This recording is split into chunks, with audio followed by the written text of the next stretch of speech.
Hi hello నమస్తే. నేను కృష్ణాంజనేయులు. వైఎస్ఆర్ కాంగ్రెస్ పార్టీలో కాపు ఉద్యమ నేత ముద్రగడ పద్మనాభం, ఆయన కుమారుడు గిరిబాబు, వాళ్ళ కుటుంబ సభ్యులు ముఖ్యమంత్రి వైఎస్ జగన్మోహన్ రెడ్డి సమక్షంలో చేరారు. దీనికి సంబంధించినటువంటి అసలు ముద్రగడ పద్మనాభంకి వైఎస్ఆర్ కాంగ్రెస్ పార్టీలో ఏం బాధ్యతలు అప్పగించబోతున్నారు, ఏమిటి అనేటువంటి దాని మీద చర్చ అయితే జరుగుతోంది. అయితే పిఠాపురం నుంచి పోటీ చేస్తానని పవన్ కళ్యాణ్ ప్రకటించున్నారు. మరి పిఠాపురం నుంచి పవన్ కళ్యాణ్ మీద ముద్రగడ పద్మనాభాన్ని పోటీ చేస్తారా? అయితే ఇంకొక చర్చ కూడా జరుగుతుంది. ముద్రగడ పద్మనాభం చేరిక సందర్భంగా పిఠాపురం అసెంబ్లీ సీటు సంబంధించినటువంటి అంశమే ఇప్పుడు కీలకమైనటువంటి చర్చకు వస్తుంది. పిఠాపురంలో తెలుగుదేశం పార్టీ మాజీ ఎమ్మెల్యే వర్మ, ఆయన పిఠాపురంలో పవన్ కళ్యాణ్ పోటీకి సంబంధించినటువంటి ప్రకటన చేసిన వెంటనే వర్మ అనుచరులందరూ కూడా తెలుగుదేశం పార్టీ కార్యాలయం మీద ఒక రకమైనటువంటి దాడి చేశారు, వీరంగం సృష్టించారు, గందరగోళం జరుగుతున్నటువంటి పరిస్థితి ఉంది. వర్మ తెలుగుదేశం పార్టీని వేడతారు అనేటువంటి చర్చ కూడా జరుగుతుంది. తెలుగుదేశం పార్టీ ఈడి ఆయన వైఎస్ఆర్ కాంగ్రెస్ పార్టీలో చేరతారు అనేటువంటిది, లేదు అంటే వర్మ ఇండిపెండెంట్గా పోటీ చేసేటువంటి అవకాశాలు కూడా ఉండొచ్చు అనేటువంటి చర్చ జరుగుతుంది. వర్మ గతంలో ఇండిపెండెంట్గా పోటీ చేసి గెలిచిన తర్వాతే తెలుగుదేశం పార్టీలో చేరారు. కాబట్టి స్వతహాగా వర్మకి మంచి ఫాలోయింగ్ ఉంది పిఠాపురంలో.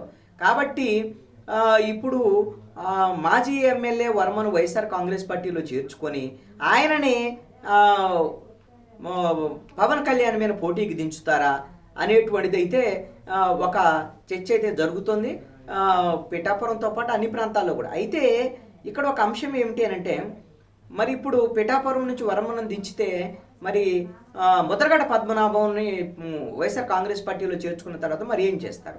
అయితే ఆయన ముద్రగడ పద్మనాభం ఏం ప్రకటించారు అని అంటే, మేము బేషరతుగా వైఎస్ఆర్ కాంగ్రెస్ పార్టీలో చేరుతున్నాం, తన కుమారుడు గిరిబాబు మేము కూడా బేషరతుగా చేరుతున్నాం, మేము ఏ విధమైనటువంటి కండిషన్లు పెట్టలేదు, ఏ సీట్లు ఆశించలేదు, ముఖ్యమంత్రి జగన్మోహన్ రెడ్డి ఆదేశాల మేరకు ఆయన ఏం చెప్తే అది చేయడానికి సిద్ధంగా ఉన్నామనేటువంటి విషయాన్ని కూడా ముద్రగడ పద్మనాభం ప్రకటించారు. అయితే తనకి అదేవిధంగా ముఖ్యమంత్రి జగన్మోహన్ రెడ్డికి వైఎస్ఆర్ కాంగ్రెస్ పార్టీకి కాపులందరూ కూడా మద్దతు ఇవ్వాలి, మమ్మల్ని ఆశీర్వదించాలని కూడా ముద్రగడ్డ పద్మనాభం కోరి ఉన్నారు. అయితే అందుకనే ముద్రగడ్డ పద్మనాభంని ఒకవేళ కాకినాడ ఎంపీగా పోటీ చేయిస్తారా అనేటువంటి చర్చ కూడా జరుగుతుంది. అయితే ఇప్పటికే కాకినాడ ఎంపీగా ఉన్నటువంటి వంగా గీత ఆవిడన పిఠాపురము అసెంబ్లీ నియోజకవర్గ ఇన్ఛార్జిగా వేశారు. ఇప్పుడు ఆ తర్వాత ముఖ్యమంత్రి జగన్మోహన్ రెడ్డి కూడా ఆవిడని పిలిచి మాట్లాడినటువంటి పరిస్థితి ఉంది. కాబట్టి పిఠాపురం వంగా గీతకి ఇచ్చేటువంటి అవకాశం లేదు. మరి ఎంపీగా ఒకవేళ ముద్రగడ పద్మనాభంని పోటీ చేయిస్తే అప్పుడు పిఠాపురంలో వర్మనగిన పోటీ చేస్తే పవన్ కళ్యాణ్ మీద గట్టి పోటీ పవన్ కళ్యాణ్కి ఇచ్చేదానికి అవకాశం ఉంటుంది, అవసరమైతే వర్మ గెలిచేదానికి కూడా అవకాశం ఉంటుంది. అదేవిధంగా ఎంపీగా ముద్రగడ పద్మనాభం పోటీ చేస్తే ఆ ప్రభావం గోదావరి జిల్లాలో ఈస్ట్ వెస్ట్ గోదావరి జిల్లాలో రెండు జిల్లాల్లో ఆ ప్రభావం ఉండేదానికి అవకాశం ఉంటుంది.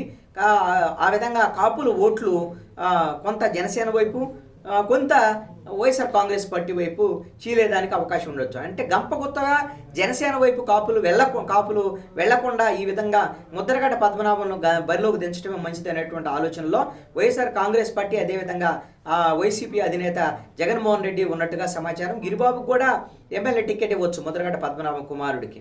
ఆయన పత్తిపాడులో ఇస్తారా లేకపోతే తునిలో ఇస్తారా ఏమిటి అనేటువంటిది మాత్రం ఇంకా తెలియదు.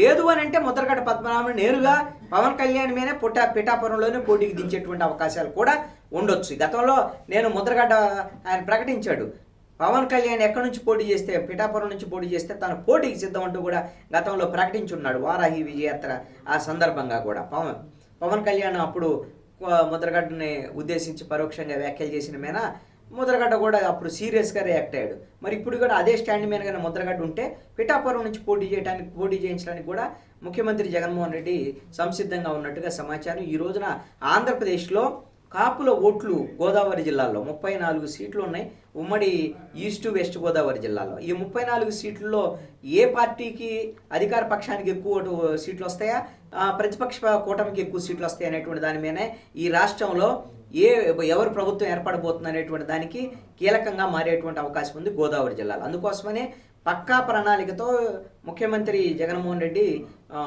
కాపుల్లో ఉండేటువంటి బీసీ కాపులు, కొప్పుల వెలమ, అదేవిధంగా కీలకమైనటువంటి ఓసీ కాపులు బీసీ కాపులు వర్సెస్ అక్కడ కొంత వైరం కూడా ఉంది. బీసీ కాపులందరినీ కూడా తన వైపు తిప్పుకునేటువంటి ప్రయత్నం చేస్తున్నారు. నరసాపురంలో కొప్పుల వేలమ్మకు సంబంధించినటువంటి మహిళని ఎంపీగా రంగంలోకి దించేటువంటి ప్రయత్నం చేస్తున్నారు. అదేవిధంగా ఎస్సీ ఎస్టీలు ఎలాగూ వైఎస్ఆర్ కాంగ్రెస్ పార్టీకి మద్దతు ఉన్నారు. బీసీలు కూడా పూర్తి స్థాయి మద్దతు ఉంటే, ముస్లిం మైనారిటీలు కూడా వైఎస్ఆర్ కాంగ్రెస్ పార్టీకి మద్దతు ఉంటే 2024 ఎన్నికల్లో కూడా 19 తరహాలోనే గోదావరిలో స్వీప్ చేయొచ్చు అనేటువంటి విషయంలో వైఎస్ఆర్ కాంగ్రెస్ పార్టీ ఆలోచన చేస్తున్నటువంటి పరిస్థితి ఉంది. పిఠాపురం కేంద్రంగా ఇప్పుడు పవన్ కళ్యాణ్ మీద బరిలోకి ఎవరిని దించబోతున్నారు? పవన్ కళ్యాణ్ ముద్రగడ్డనా లేదా మాజీ ఎమ్మెల్యే వర్మ ఆల్రెడీ తెలుగుదేశం పార్టీలో ఉన్నారు. ఇప్పుడు మరి ఆయన ఎప్పుడైనా జనసేనలో పార్టీలో చేరొచ్చు అని, లేదు జనసేనలో వైసీపీలో చేరొచ్చు అని. వైసీపీలో చేరలేదనుకోండి, ఒకవేళ వ్యూహాత్మకంగా వైఎస్ఆర్ కాంగ్రెస్ పార్టీ వర్మని ఇండిపెండెంట్గా పోటీ చేయించి ట్రయాంగిల్ పోటీ జరిగేటువంటి విధంగా చూసి అక్కడ ముద్రగడ్డ వైసీపీ తరఫున పోటీ చేయించి వర్మకి రేపు ప్రభుత్వం ఏర్పాటు చేస్తే అయిన తర్వాత ఎమ్మెల్సీగానే ఏమైనా ఇస్తామని హామీ ఇచ్చినా ఇవ్వచ్చు. ఆ విధంగా ముప్పేట దాడి పవన్ కళ్యాణ్ మీద చేసి ఎట్టి పరిస్థితుల్లో పవన్ కళ్యాణ్ని ఓడించాలనేటువంటి దాని మీద జగన్మోహన్ రెడ్డి పక్కా ప్రణాళికను రూపొందిస్తున్నట్టుగా కనపడుతోంది.